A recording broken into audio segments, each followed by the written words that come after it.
The speaker is Dr. Jacob Lindsey, who is a PharmD and a PhD candidate at Purdue University School of Pharmacy.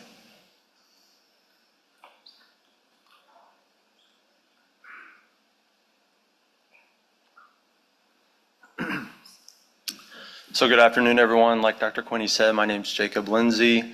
I'm a PharmD PhD student, and I'll be discussing our research population pharmacokinetics of haloperidol in pediatric patients using opportunistic sampling. That's the wrong button. Okay.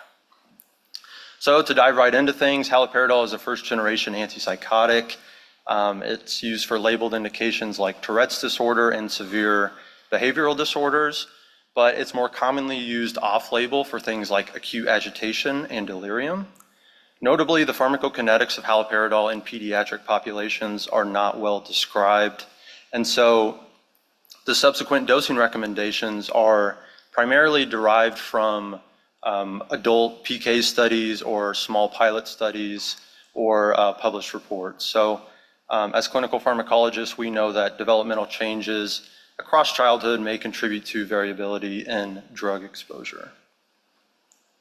So the objectives of our study were to collect plasma samples from pediatric patients receiving haloperidol and develop a PopPK model using nonlinear mixed effects, and then evaluate whether the model can describe age-related differences in haloperidol PK.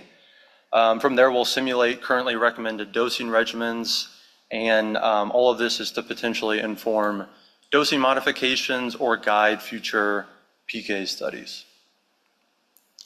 So the data from this study was obtained through a collaboration of MPRINT and the Pediatric Trials Network. They conducted this large-scale, multi-site opportunistic study to characterize the PK of numerous understudied drugs, one of them being haloperidol. The inclusion criteria for the haloperidol specific study was just inpatients or outpatients younger than 21 years of age and receiving haloperidol per their standard clinical care. And they weren't included if we didn't obtain consent or assent or there was known pregnancy. So moving right into the results of that opportunistic study, you can see that the data was extremely sparse. 25 participants contributed 52 PK samples, and they received heterogeneous dosing as well as dosing times. But the main indications were agitation, delirium, and schizophrenia. To add to the heterogeneity of the data, the patients received multiple routes of administration. So you can see that some patients received nasogastric, orogastric, or intramuscular data or doses. And due to the sparsity of the data and the inability to estimate multiple absorption rate constants, those routes of administration were excluded, along with a few implausible concentrations. So after exclusion, we were left with 22 patients contributing 44 PK samples.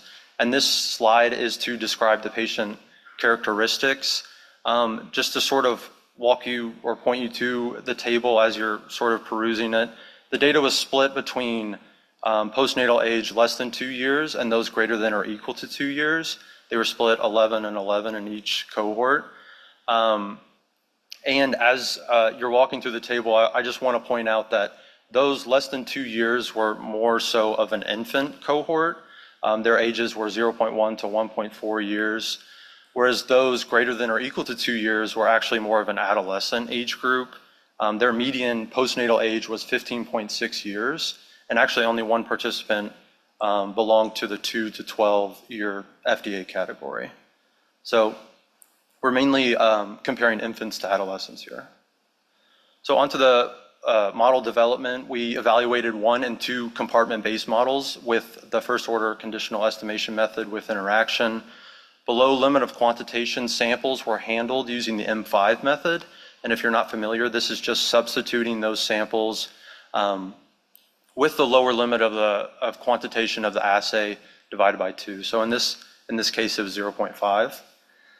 Additionally, we assumed a priori allometric scaling with total body weight, as is described in the literature. So clearance was scaled nonlinearly by 0.75 and volume was scaled linearly.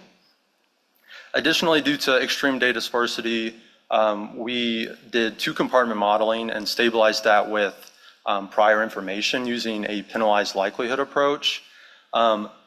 These prior estimates were taken from an adult model that was richly sampled, including healthy and schizophrenic adult patients. And so these are the parameter results from our PopPK analysis. So just to kind of orient you to this table, on the left side we have the actual parameter. In the second column is the prior, and in the third and fourth column is the estimate and the bootstrap results. As you're looking through the table, I just want to point out that clearance was about threefold smaller in our pediatric group compared to adults. This is potentially due to differences in the disease state, as these were severely ill patients that were mainly hospitalized. Additionally, there was, through covariate analysis, an identified effect of age on central and peripheral volume. So those greater than or equal to 2 years were actually had a 4 times higher volume of distribution than those less than 2 years. So moving on to the diagnostics of our model, just to walk you through it, there were not misspecifications in our model. So these are our DV versus PRED plots in the top left. Our conditional weighted residuals versus predicted in time after dose, which, although our data is sparse, are not showing misspecifications in the model. And then our VPC is shown here on the right, which showed that our model is capturing central tendency as well as some variability. So moving on to the simulation, we simulated 1,000 virtual patients using ages and weights from the NHANES database. And we simulated a starting dose of 0.01 mg per kg IV every 12 hours for 3 days. And that's what's shown here in this figure is the difference in concentration versus time profiles in those less than 2 and those greater than or equal to 2 years.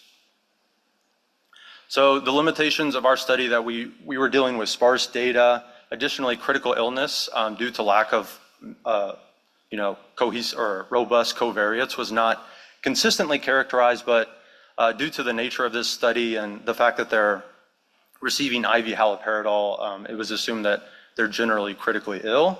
Additionally, age likely serves as a surrogate for other covariates that weren't necessarily included in the model, so it could just be a proxy.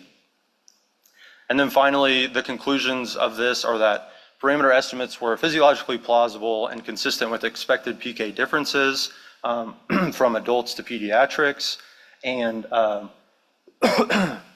simulations showed differences in peak concentrations between those less than 2 and those greater than or equal to 2 years, and then findings suggest potentially a need for age-based dosing optimization.